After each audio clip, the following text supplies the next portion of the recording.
Kementerian Perdagangan Dalam Negeri dan Kos Sara Hidup KPDM akan melaksanakan skim harga maksimum musim perayaan SHMMP sempena Pesta Keamatan dan Hari Gawai selama 7 hari bermula minggu depan.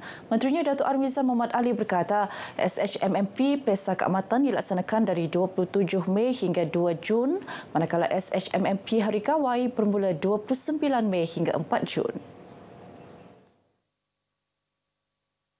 10 barang terlibat di bawah SHMMP Pesta Keamatan dan 11 barang di bawah SHMMP Hari Gawai. Baik saja bermulanya nanti, tempoh yang telah ditetapkan, pegawai kuasa kita akan turun memantau untuk memastikan barang-barang yang dijual tersebut adalah mematuhi harga maksimum yang ditetapkan, tidak melebihi daripada harga maksimum tersebut, dan ini senarai ini ada perbezaan harga dia di peringkat ladang atau pengeluar, peringkat borong dan runcit. Tempoh pelaksanaan SHMMP mengambil kira kepentingan kedua-dua pihak, iaitu pengguna dan komuniti peniaga. Barangan disenaraikan di bawah SHMMP Pesta Keamatan ialah bawang merah kecil India, bawang putih Cina, bawang kuning besar import, bawang merah besar import dan cili kering keriting. Turut disenaraikan kepak ayam, daging kerbau import India tidak termasuk bahagian batang pinang, daging babi perut, daging babi, daging dan lemak dan babi hidup. Prinsip tadbir urus baik harus diterapkan dalam semua lapisan pentadbiran kerajaan tempatan selain menjadi panduan utama dalam menjalankan tugas dan tanggungjawab kepada rakyat. Timbalan Ketua Menteri Datuk Seri Panglima Dr. Joaquim Gunsalam berkata, prinsip tadbir urus yang baik meliputi ketelusan, accountability dan sikap profesionalisme dalam perkhidmatan. Beliau berucap dalam Majlis Angkat Sumpah dan Penyerahan Watikah Pelantikan Ahli-Ahli Lembaga Bandaran Kudat LBK sesi 2025-2027 di Kudat. Datuk Dr. Joaquim yang juga Menteri Kerajaan Tempatan dan Perumahan berharap ahli LBK dilantik sentiasa memberi komitmen dan bekerjasama dengan semua pihak untuk meningkatkan kesejahteraan warga daerah Kudat. Supaya kita akan kita lebih maju, improve ekonomi dan of course don't concentrate on Pekan Kudat sahaja. Kita ada pekan-pekan yang kecil seperti daerah kecil Matunggung dan juga daerah kecil Bangi. We have to help these areas to improve their economy juga.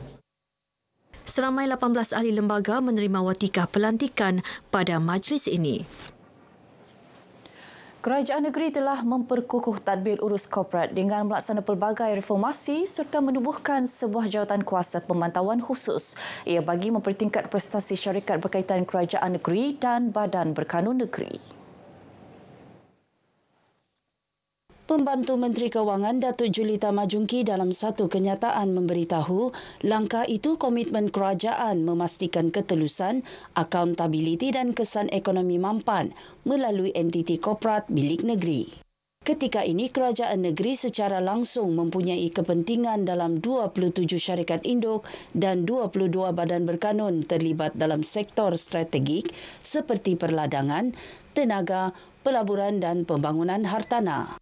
Beliau mengulas terhadap dakwaan bahawa banyak GLC terus wujud di Sabah walaupun mengalami kerugian kerana disokong ahli politik tertentu dan keluarga mereka. Tambahnya, penilaian terhadap prestasi GLC di Sabah harus dibuat secara lebih seimbang. Beberapa GLC telah menunjukkan pencapaian membanggakan, membayar dividen dan memberikan sumbangan besar kepada kerajaan negeri. Stesen Jana Kuasa Hidro Tanam Panggi kini kembali beroperasi sepenuhnya. Pengoperasian semula stesen itu mampu membekalkan 6% kredit tenaga sekaligus menjamin kestabilan bekalan kepada pengguna. Ketua Pegawai Eksekutif Suruhanjaya Tenaga Sabah (EKOS), Datuk Insinyur Abdul Nasir Abdul Wahid berkata, pemulihan stesen dilaksana Pasukan Teknikal Sabah Electricity bersama kontraktor dilantik. Kerja-kerja pembaikan telah selesai dilaksanakan dengan teratur dan sempurna dan keseluruhan turbinnya telah berjaya dioperasikan pada bulan Mei tahun inilah dengan kapasiti 66 megawatt. Ini adalah satu kapasiti yang besar untuk digunakan grid Sabah. Staf kami di sini pun bekerja keras dan kami punya pengurusan pun banyak support sehingga kami berjaya memulihkan ketiga-tiga hidroturbin di sinilah. Stesen Janakuasa Hidro Tenom Pangi mengalami gangguan akibat insiden tanah runtuh dan banjir lumpur pada 22 Oktober 2022. Dalam pada itu, Datuk Abdul Nasir memberitahu Suruhanjaya Tenaga Sabah IKOS akan terus melaksanakan pemantauan bagi memastikan keberkesanan dan pengoperasian stesen Janakuasa khususnya di pantai barat Sabah. Kestabilan stesen Janakuasa memainkan peranan penting dalam membekalkan tenaga mampan di negeri ini. Kita lihat bahawa stesen Janakuasa ini memang banyak membantu grid kita ketika ini. Jadi di sini tujuan kami datang ni adalah untuk memastikan bahawa pengurusan dan aspek-aspek, segala aspek lah yang perlu dilaksanakan dibuat dengan teratur dan baik. Pemantauan tersebut melibatkan Loji Janakuasa SPR Energy, Loji Janakuasa Kimanis Power 2 SOGT Kimanis dan Stesen Janakuasa Hidro Pangi di Tenom. Loji Janakuasa SPR Energy di Kimanis berkapasiti 100 MW yang menggunakan bahan api gas asli telah beroperasi sejak tahun 2014 dan kekal aktif sehingga kini. Manakala Loji Janakuasa Kimanis Power 2 yang bernilai 700 juta ringgit pula dijangka siap Mac tahun depan. Usaha naik taraf Bandaraya Kota Kinabalu sebagai bandaraya hijau dan lestari dilaksanakan secara berterusan. Ini selaras dasar Sabah Maju Jaya SMJ yang menekankan keseimbangan antara pembangunan ekonomi, penjagaan alam sekitar dan kesejahteraan rakyat. Langkah tersebut memperkukuh keindahan persekitaran serta meningkatkan kesedaran terhadap biodiversiti tempatan. Menaik taraf untuk kualiti dan juga keindahan landscape di Bandaraya Kota Kinabalu dari segi keindahan dan juga kebersihan. Ini termasuklah taman-taman awam yang sedia ada dan juga yang akan dibuka. Beliau ditemui pemberita selepas merasmikan Hari Terbuka Nursery DBKK di Nursery Likas Jabatan Landscape Kota Kinabalu. Pelbagai aktiviti menarik diadakan termasuk pameran lanskap dan hortikultur, ceramah lanskap, pertandingan gubahan bunga dan pertandingan hiasan lanskap. Konsert Suara 34 Zon Sabah akan berlangsung malam ini di Auditorium Kompleks Jabatan Kebudayaan dan Kesenian Negara JKKN Sabah, Kota Kinabalu. Konsert bermula pukul 9 malam itu bakal menampilkan persembahan artis terkenal tanah air dan masuk adalah percuma. Antara artis yang bakal menghangatkan pentas termasuk Hazama, Adira, Azarina Hazhar, Candy, Kiki dan Jacqueline Chia. Orang ramai dialu-alukan untuk hadir ke auditorium JKKN dan bagi yang tidak dapat hadir, kita juga turut menyiarkan secara langsung konsert ini melalui TV2, RTM Klik dan juga radio RTM Sabah.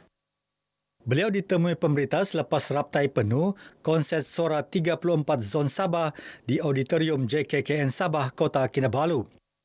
Terima kasih kepada RTM yang tidak pernah berhenti support saya. Saya membesar di RTM Sabah yang ramai tahu. So untuk saya pulang ke Ganggang, satu penghormatan yang besar untuk diri saya. Terima kasih banyak-banyak RTM. Untuk konsert Suara 34 saya punya perasaan ini sebenarnya terharu, bangga sebab masih lagi orang cakap masih lagi memerlukan saya punya khidmat, masih lagi diiktiraf sebagai anak saya di Sabah.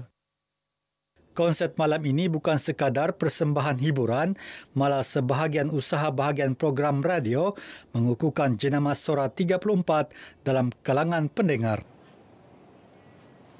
Paparan itu mengakhiri Berita Pagi Sabah kali ini. Menyusul selepas ini Berita Pagi Sarawak bersama Lydia Yusrina di Kuching. Dari sungai hingga segara, Palestin pasti merdeka.